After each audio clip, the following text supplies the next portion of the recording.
अस्सलामुअलैकुम एवरीवन। पाकिस्तानी कौम को जो है मैं खुशखबरी देने वाला हूँ। उससे पहले कि आप उस खबरी सुनने से पहले मेरे चैनल को सब्सक्राइब करना ना भूलिए। आज की सबसे बड़ी खुशखबरी ये है कि पाकिस्तान ने भारत को हरा दिया, 5 विकेटों से हरा दिया, जो कि बहुत ही इंटरेस्टिंग मैच था।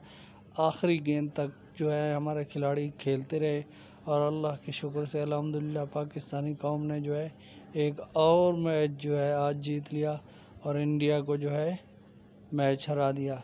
ये बहुत ही बड़ी खुशखबरी है पाकिस्तानी कौम के लिए, क्रिकेट के शौकीन के लिए, स्पोर्ट्स न्यूज़ जो दिलचस्पी रखते हैं क्रिकेट में उनके लिए, बल्कि पूरे पाकिस्तान के लिए, चाहे अगर वो दिलचस्पी रखते हैं या नहीं रखते, तमाम कौम को पाकिस्तान की जीत मुबारक हो।